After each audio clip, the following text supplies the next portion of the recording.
dari Vokasi Akuntansi Universitas Indonesia. Di sini aku akan ngejelasin materi mengenai geografi di poin B sama poin C. Nah, di poin B ini ada prinsip utama peneliti geografi. Dalam geografi itu ada pertanyaan yang penting bagi seorang peneliti geografi, yaitu ada what, where, when, who, why, dan how. Maksudnya apa sih dari 5W1H ini?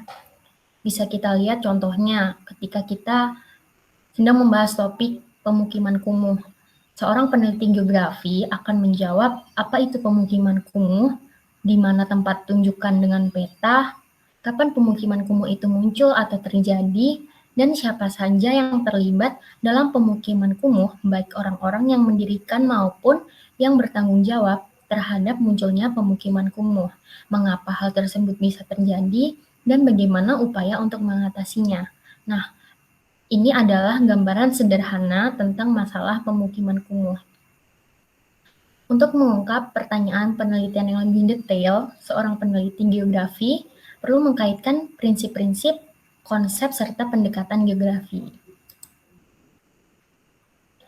Nah, setelah di slide sebelumnya kita membahas mengenai pertanyaan-pertanyaan yang ada pada peneliti geografi, selanjutnya kita membahas mengenai konsep dan pendekatan dalam geografi. Konsep dalam geografi itu dapat terungkap mencakup seperti penghargaan budayawi terhadap bumi, wilayah, lokasi, interaksi keruangan, serta perubahan yang terjadi pada daerah tersebut. Sementara pendekatan dalam geografi, pendekatan yang digunakan itu seperti pendekatan keruangan, ekologi, historis, dan pendekatan sistem. Lalu, prinsip-prinsip apa aja sih yang harus dimiliki oleh seorang peneliti geografi? Yang pertama, memiliki rasa ingin tahu.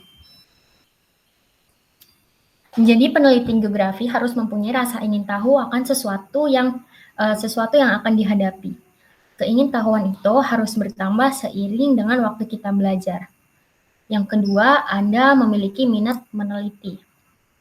Jika seorang peneliti tidak mempunyai minat untuk melakukan penelitian, maka meskipun mudah dan masalahnya bagus, maka tidak akan memperoleh hasil yang maksimal dalam memecahkan suatu permasalahan. Oleh karena itu, seorang peneliti diharuskan untuk memiliki minat yang tinggi dalam melakukan penelitian. Yang ketiga, ada keinginan untuk selalu belajar dan senang dengan ilmu pengetahuan. Tanpa belajar, maka peneliti tidak akan berkembang dan tidak akan tahu apa-apa yang diminatinya. Banyak pengetahuan yang harus dipelajari, mulai dari binatang kecil yang ada di dasar laut hingga bintang besar yang ada di angkasa. Lalu yang keempat, ada bersikap konsisten. Konsisten itu artinya tidak terpengaruh oleh orang lain maupun peristiwa apapun yang dapat mempengaruhi hasil penelitian. Yang kelima, Anda bersikap kritis. Itu seorang peneliti harus mempunyai sikap yang kritis. Yang keenam, Anda mengikuti prosedur keilmuan. Seorang peneliti tidak boleh meninggalkan prosedur keilmuan, yaitu melakukan langkah-langkah sesuai dengan metodologi, mengaitkan penalaran dan empiris dalam berpendapat. Yang ketujuh, Anda menghargai budaya dan adat istiadat orang lain. Beberapa kaidah moral yang menjadi landasan dalam melaksanakan penelitian adalah mematuhi undang-undang dan adat istiadat yang berlaku sambil berpegang pada norma agama. Setiap wilayah pastinya memiliki budaya dan adat istiadat yang berbeda. Sehingga peneliti itu tidak boleh menganggap bahwa budayanya lebih baik dari budaya yang orang lain miliki. Yang kedelapan, Anda tidak bersikap egois. Sikap egois itu merupakan sikap yang menganggap bahwa dirinya paling super dan tidak menghargai orang lain. Nah, sikap egois ini akan menghalangi objektivitas data yang diperoleh dari hasil penelitian. Yang kesembilan, Anda bermanfaat bagi orang lain. Lalu di poin yang C ada pembahasan mengenai karakter peneliti geografi. Agar penelitian yang dilakukan mencapai hasil yang maksimal, seorang peneliti geografi harus memiliki karakter sebagai berikut. Yang pertama, disiplin. Disiplin adalah suatu sikap menghormati, menghargai, patuh dan taat terhadap peraturan-peraturan yang berlaku, baik yang tertulis maupun tidak tertulis, serta sanggup menjalankannya dan tidak mengelak untuk menerima sanksi-sanksi apabila ia melanggar tugas dan wewenang yang telah diberikan kepadanya. Yang kedua, ada kerja keras.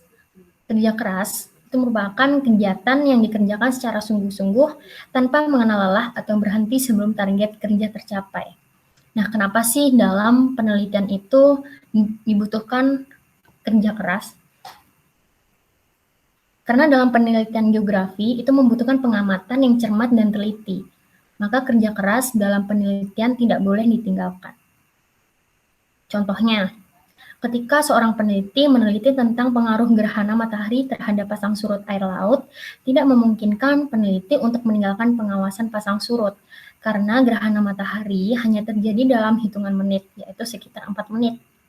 Yang ketiga adalah karakter kerja efisien.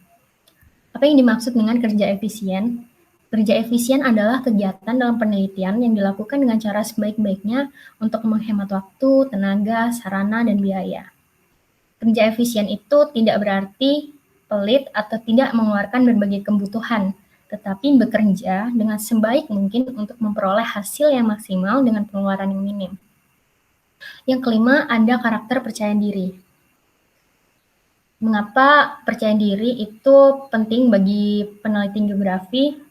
Karena sikap percaya diri ini sangat baik untuk memberikan motivasi agar apa yang diteliti terjawab oleh peneliti.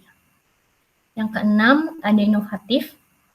Seorang peneliti geografi harus memiliki sikap inovatif, yaitu selalu berusaha untuk menemukan dan mengembangkan hal-hal yang baru dari hasil penelitiannya.